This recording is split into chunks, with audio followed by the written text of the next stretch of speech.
इस सत्र में जुड़े हुए सभी अध्यापक, प्रधानाध्यापक साथियों, सभी खंड शिक्षा अधिकारी,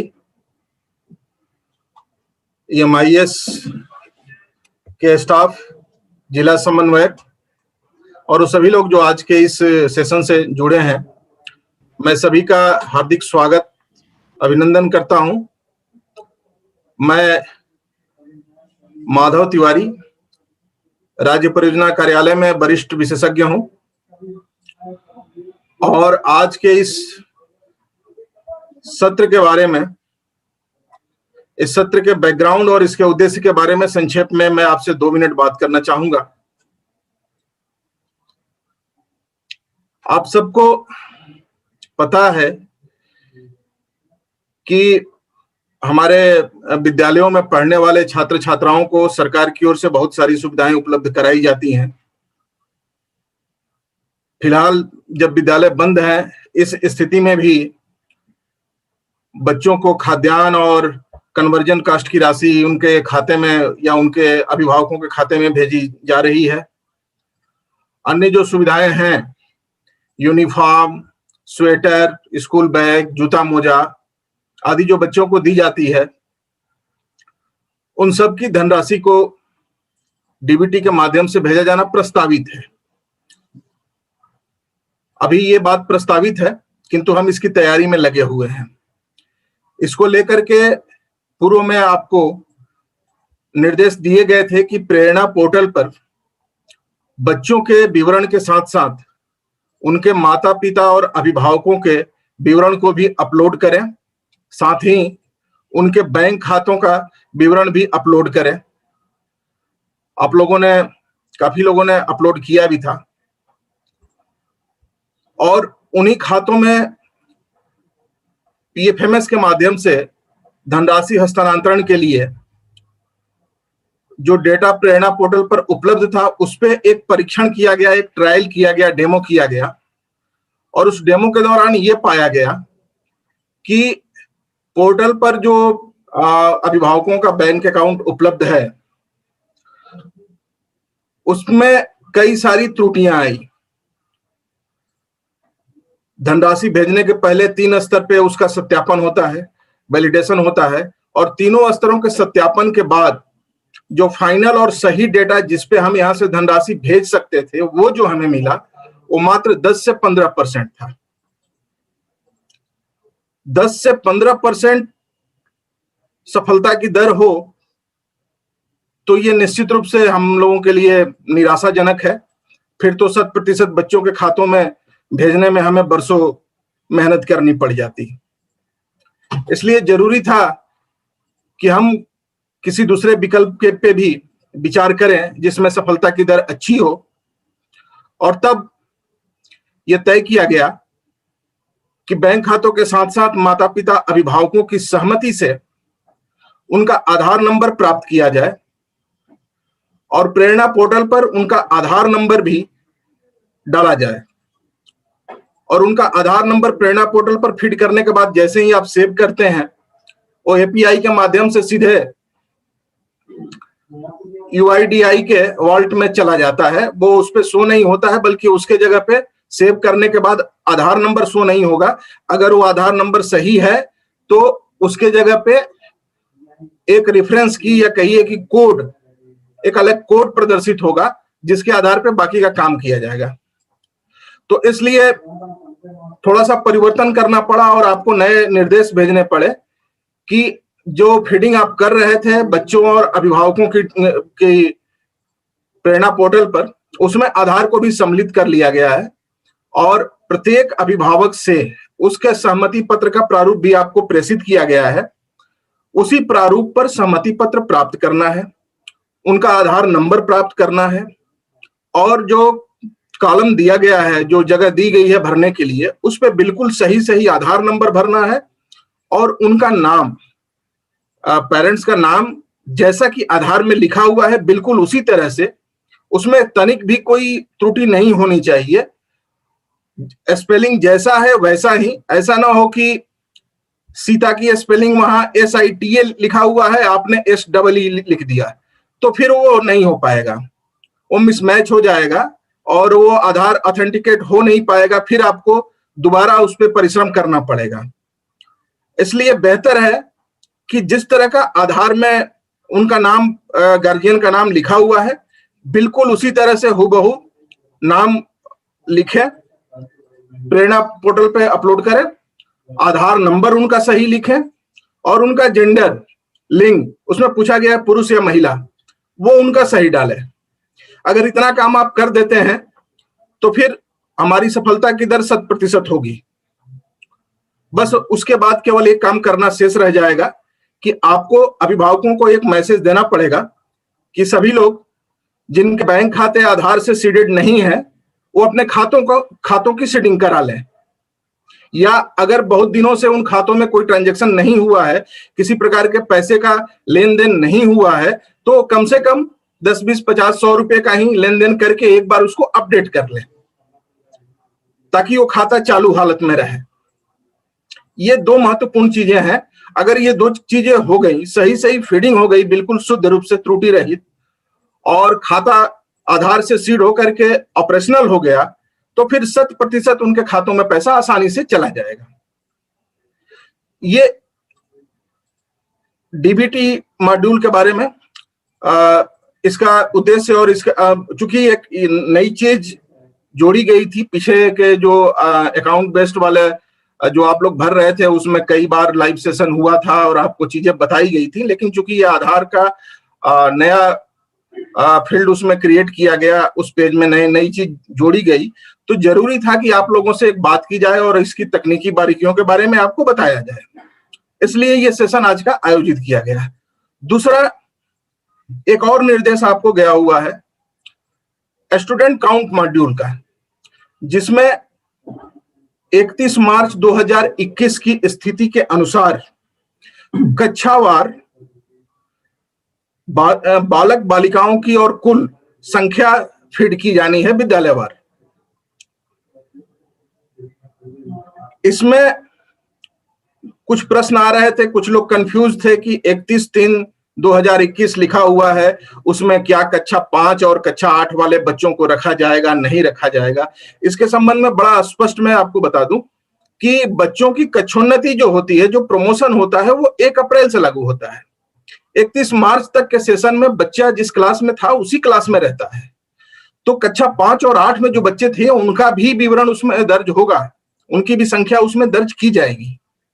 इसमें किसी प्रकार के कंफ्यूजन की जरूरत नहीं है। बाकी इसके इस मॉड्यूल के और डीबीटी मॉड्यूल, दोनों ही मॉड्यूल में जो तकनीकी बारीकियां हैं, इनमें जो तकनीकी समस्याएं आ रही हैं, मैसेज बहुत सारे लोगों के आ रहे हैं, उनके समाधान का प्रयास भी किया जा रहा है। आपके हर मैसेज को अटेंड किया जा रहा है और संबंधित जो टेक्निकल टीम है उन तक पहुंचाया जा रहा है। आज के इस सत्र में हमारे टेक्निकल एक्सपर्ट का पैनल भी साथ में है, वो लोग विस्तार से दोनों ही मॉड्यूल के तकनीकी बारीकियों के बारे में और उसके क्रियान्वयन में आपके सामने जो समस्याएं आ रही हैं, उन समस्याओं का कैसे समाधान हो सकता है, कैसे करें, वो बताएंगे। साथ ही आश्वासन देता हूं कि इस सत्र के बाद भी हमेशा जब भी आपको कहीं कोई समस्या होगी, हम लोग 24/7 उपलब्ध हैं, आपके समस्या के समाधान के लिए प्रयासरत हैं, प्रयास करते रहेंगे। इन्हीं शब्दों के साथ अब आगे मॉड्यूल से संबंधित तकनीकी बारीकियों पर बात करने के लिए हमारे टेक्निकल एक्सपर्ट हैं श्री चंदन गुप्ता जी। मैं आमंत्रित करना चाहूंगा चंदन गुप्ता जी को। चंदन जी। बहुत बहुत धन्यवाद सर। आप सभी खंड शिक्षा अधिकारी एवं शिक्षकों का इस सत्र में बहुत बहुत स्वागत है। मैं आप लोगों को दोनों ही मॉड्यूल्स के लॉगिन का प्रोसेस, उनमें जो फॉर्म दिया गया है वो कैसे भरना है, उनमें किन किन चीजों का आपको ध्यान रखना है, इन सभी चीजों के बारे में डिस्कस करूंगा।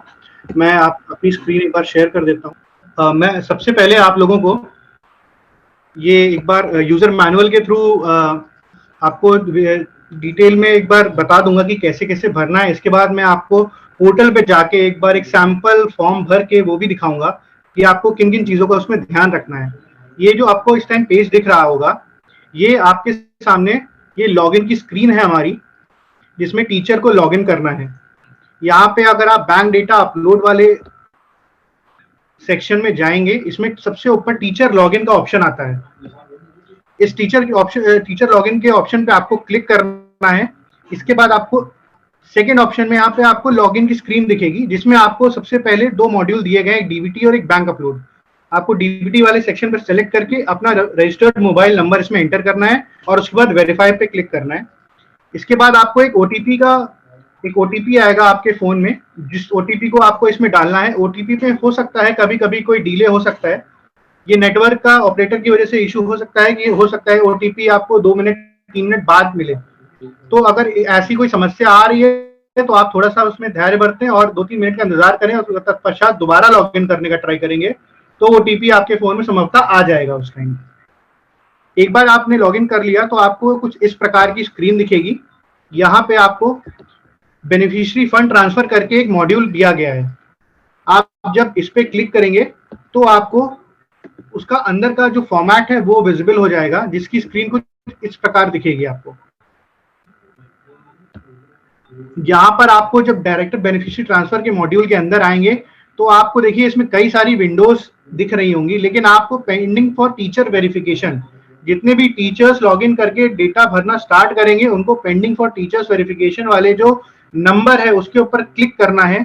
तो इसके बाद आपको अपने विद्यालय के सभी छात्रों की पूरी डिटेल, उनका बैंक अकाउंट नंबर और बाकी जितनी भी उसमें इंफॉर्मेशन सेव्ड है वो सब विजिबल हो जाएगी।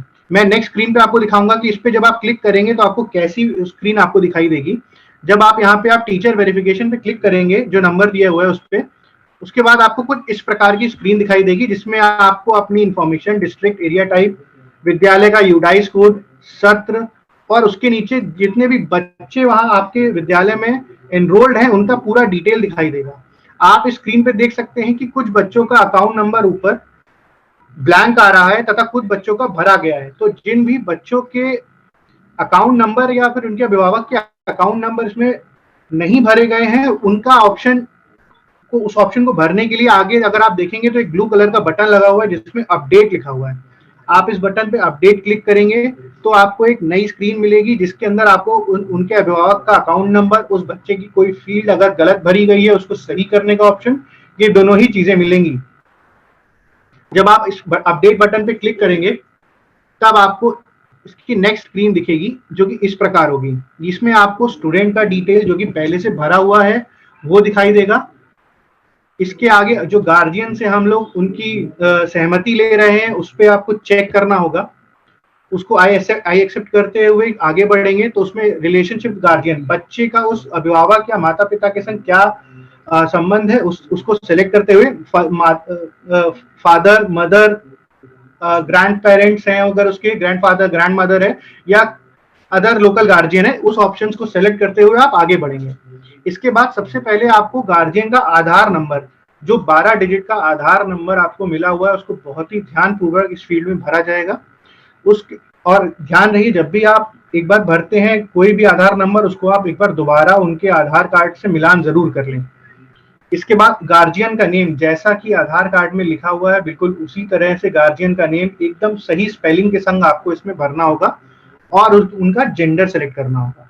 ये तीनों चीजें फील्ड भरने के बाद उसके नीचे आपको एक हरे कलर से क्लिक हेयर टू वेरीफाई दिख रहा है, जो कि यहाँ पे लिखा हुआ है। ये इस पे जब आप क्लिक करेंगे तो आपसे कंफर्मेशन मांगेगा कि क्या आपके द्वारा भरी गई जितनी भी डिटेल्स हैं वो सही है कि नहीं है। अगर सही है तो आप कंफर्म का बटन दबाएंगे। अगर आपको लगता है कि कुछ गलत भर दिया है तो आप कैंसिल करके उसको वापस से अपडेट करें, तत्पश्चात फिर से क्लिक टू वेरीफाई आधार पे करेंगे। एक बार आप जब कंफर्म कर देंगे तो हमारे UIDAI पोर्टल पे वो आधार का वेरिफिकेशन होगा और आपको एक मैसेज डिस्प्ले हो जाएगा कि आधार वेरीफाइड सक्सेसफुली।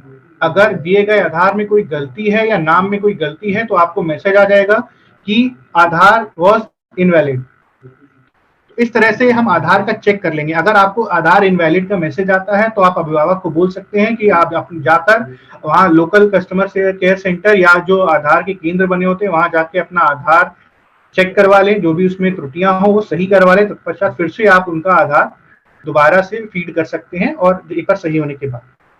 इसके बाद नीचे इसके नीचे वाले सेक्शन में गार्जियन बैंक डिटेल्स है। जिन भी बच्चों के अभिभावकों का खाता संख्या उनके डिटेल्स के संग नहीं जुड़ी थी, उनको भरने के लिए यहाँ पर एक ऑप्शन दिया गया है।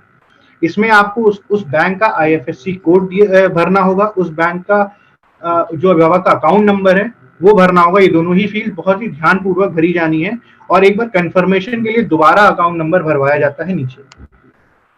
इस चीज में सबसे ज्यादा ध्यान जो रखना है कि कुछ नेशनलाइज्ड बैंक जो है वो मर्ज हो गई हैं आपस में,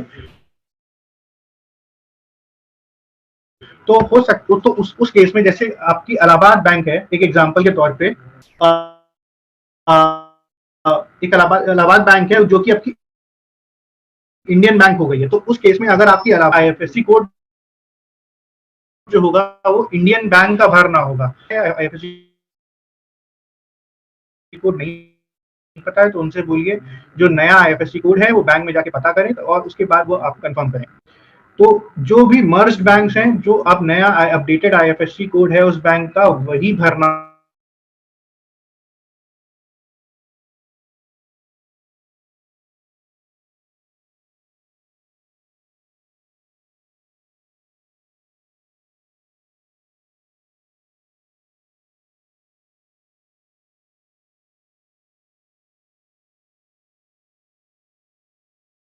और अगर कोई इन्फॉर्मेशन उसकी सही करनी है तो अपडेटेड इन्फॉर्मेशन डाल के फॉर्म को सेव करना है।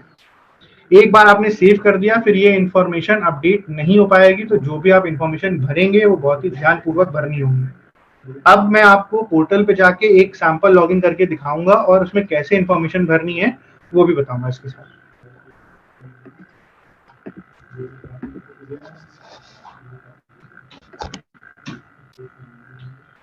यहाँ पर अगर आप मेरी स्क्रीन देख सकते हैं तो देखिए मैंने टीचर लॉगिन पे क्लिक किया, मेरे को वही दोनों ऑप्शन जो अभी मैंने आपको यूजर मैनुअल में दिखाए थे वो यहाँ दिख रहे हैं। आप यहाँ पे DBT के ऑप्शन पे सेलेक्ट करेंगे और यहाँ पे नंबर भरेंगे। तो यहाँ एक बार नंबर भरेंगे आप यहाँ पर वेरीफाई पे क्लिक करेंगे, आपको OTP का आपको सेंड OTP का यहाँ बटन मिलेगा, सेंड OTP पे क्लिक करिएगा। यहाँ पे आपको OTP भेज दिया गया है। आप जैसे ही OTP भरेंगे यहाँ पे आपका ये लॉगिन हो जाएगा पेज।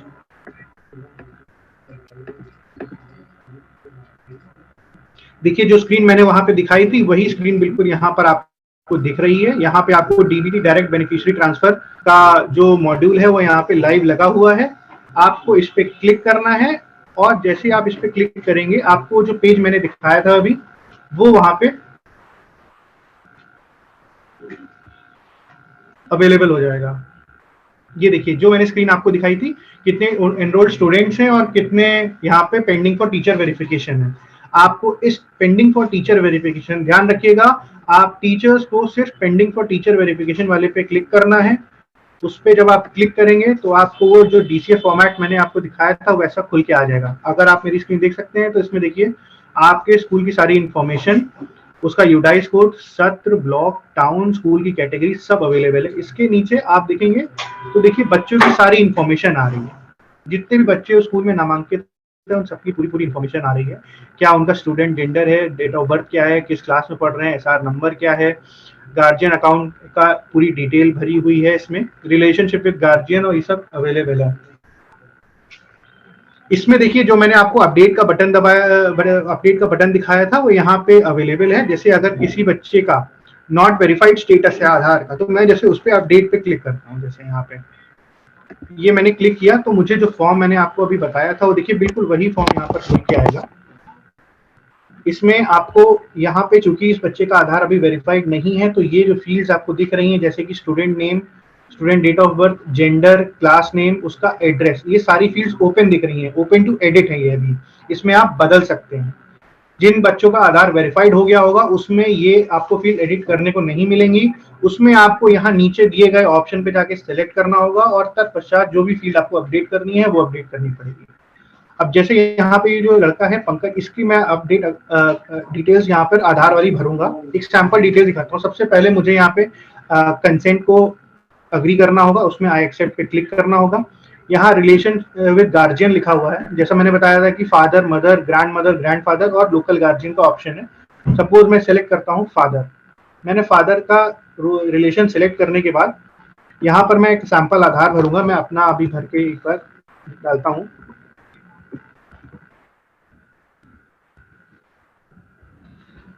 ये देखिए यहाँ पर मैंने इसमें आधार नंबर भरा, यहाँ पे मैंने अपना नाम भरा, यहाँ पर मैं जेंडर सेलेक्ट करूंगा और मैं क्लिक टू वेरीफाई आधार पे क्लिक करूंगा। यहाँ पे इस पे जैसे ही मैं क्लिक करूंगा ये आपको एक इंफॉर्मेशन और एक वार्निंग आएगी कि जो आपने जो भी इंफॉर्मेशन यहाँ पर दर्ज किया है वो एकदम सही है कि नहीं है। अगर मैं जैसे मेरे द्वारा इंफॉर्मेशन क्योंकि मेरी है तो मुझे पता है कि मेरी इंफॉर्मेशन है, तो मुझे पता है ये इंफॉर्मेशन मेरे द्वारा जो भरी गई है वो सही है, तो मैं प्रोसीड पे क्लिक नहीं करूंगा, अन्यथा ये आधार सीड हो जाएगा इसके अंदर। तो मैं यहाँ पर अभी कैंसिल का बटन दबा रहा हूँ, पर आपको यहाँ प्रोसीड का बटन दबाना है। अगर आपका आधार एकदम सही भरा गया है तो वहां पे आपको मैसेज लिख के आ जाएगा कि आधार वेरीफाइड सक्सेसफुली। और अगर मैं इनवैलिड का केस आपको एक बार अभी दिखा देता हूँ। जैसे कि मैंने ये आधार मान लीजिए कुछ भी भर दिया,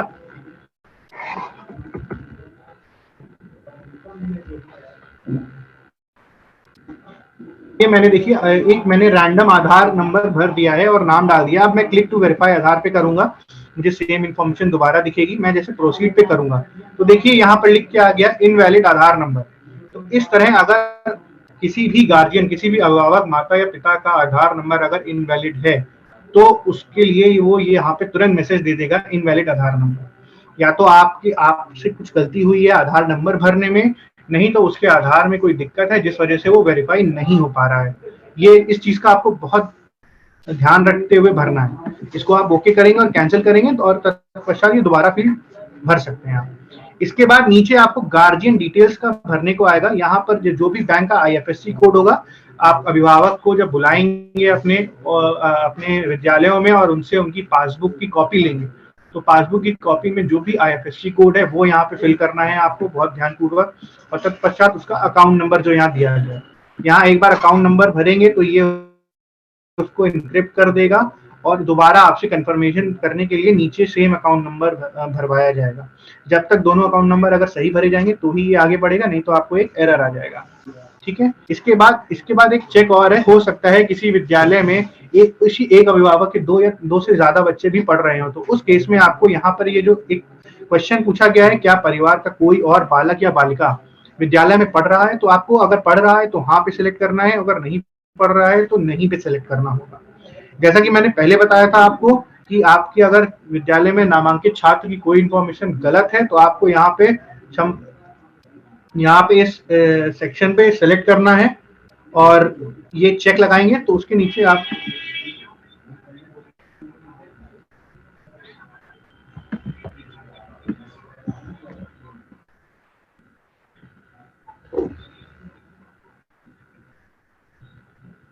मैं इसको आपको एक बार दोबारा दिखा देता हूं।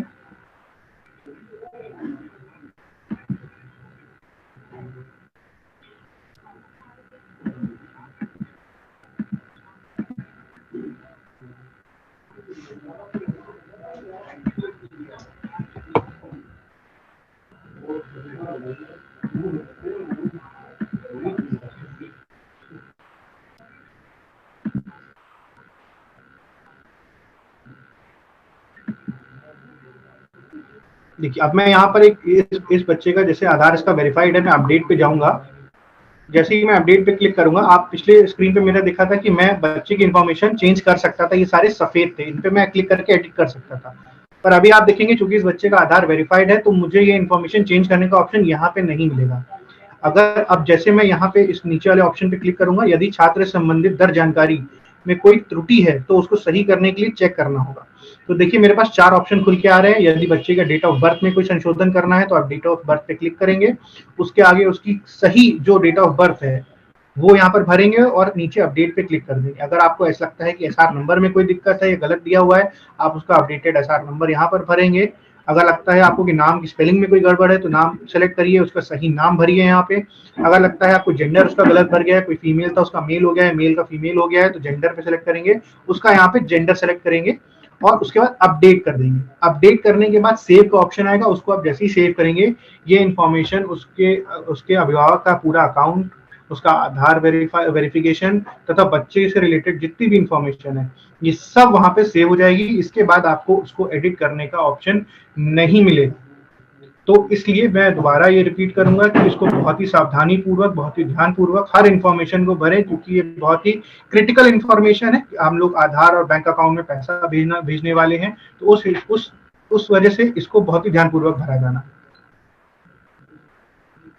इसके बाद मैं आपको स्टूडेंट एनरोलमेंट वाली जो हमारा एक मॉड्यूल था जिसमें स्टूडेंट काउंट का इन्फॉर्मेशन भरी जानी है, उसको मैं आपको दिखा देता हूँ। यहाँ स्टूडेंट एनरोलमेंट साइड में आपको दिखेगा। आप जब इस पे क्लिक करेंगे तो आपको एक इस तरह का फॉर्मेट दिखाई देगा जिसमें आपको कुछ इन्फॉर्मेशन ऊपर दी गई है। यहाँ पर आपको 3 इन्फॉर्मेशन दी गई है। सबसे पहली चीज, बहुत सारे मुझे एक मैसेजेस आ रहे थे कि कंफ्यूजन था कि कौन सी पंजिका को लेना है। तो जैसा कि पत्र में भी लिखा हुआ था कि छात्र उपस्थिति पंजिका को ही आपको लेना है और उसमें 31 मार्च 2021 तक का जो भी नामांकन है कक्षा 1 से 8 तक का सिर्फ वही लेना है। और उस 31 मार्च तक की जो भी आपकी नामांकन की स्थिति थी कि कितने उसमें छात्र, कितनी छात्राएं थी, उनका यहाँ पे विवरण देना है। आप जब उस पर क्लिक करेंगे तो ये तरीके का फॉर्म खुलेगा। यहाँ पे आपको अपना डिस्ट्रिक्ट, एरिया टाइप, फिर सत्र, ब्लॉक, टाउन, स्कूल नेम, यहाँ यूडाइस कोड अवेलेबल होगा। अगर आपको लगता है कि यूडाइस कोड में कुछ गलती है तो आप यहाँ पर यूडाइस कोड को सही कर सकते हैं। आपको उस यूडाइस कोड से संबंधित जो विद्यालय है उसमें क्या कैटेगरी के अंदर आता है। अगर वो बेसिक शिक्षा में आता है तो बेसिक शिक्षा, अगर वो किसी और लोकल बॉडी, गवर्नमेंट एडेड सहायता प्राप्त में आते हैं, मदरसे में आते हैं, अगर मतलब कई तरीके की यहाँ पर जो यूडाइस के अंदर कैटेगरीज होती है वो यहाँ दी गई है। अगर आपका जो विद्यालय है वो इन कैटेगरी में फॉल करता है तो उस कैटेगरी को सिलेक्ट करते हुए आप आगे बढ़ेंगे। यहाँ पर देखिए, जैसे मुझे दिखाई दे रहा है कि कक्षा 6, 7 और 8 है इस स्कूल में। तो मैं जैसे टोटल नंबर ऑफ बॉयज यहाँ पे मान लीजिए 10 है, यहाँ पे मेरे पास छात्राएं 10 हैं, तो यहाँ पर अपने आप ही 20 दिखाई देने लगेगा टोटल एनरोलमेंट में। ये ऑटोमेटिक कैलकुलेट होगा और यहाँ जो ऊपर टोटल एनरोलमेंट वाली फीस है यहाँ पर भी ऑटोमेटिक कैलकुलेट होकर आ जाएगा। इसमें आपको कुछ भी अलग से नहीं करना है, सिर्फ और सिर्फ आपको गिनती करके नामांकित छात्र और छात्राओं की संख्या इसमें दर्ज करनी है कक्षावार। अब जैसे मैं आपके सामने यहाँ पर दोबारा भरूंगा, कक्षा 8 के लिए भी कुछ भरूंगा। यहाँ पर मैं एक प्रमाणीकरण मांग रहा हूँ जिसमें आपको ये बोला जा रहा है कि प्रमाणित किया जाता है कि जो भी आपने विवरण भरा है वो सही है और सत्यापित करने के बाद भरा जा रहा है। और इसमें आगे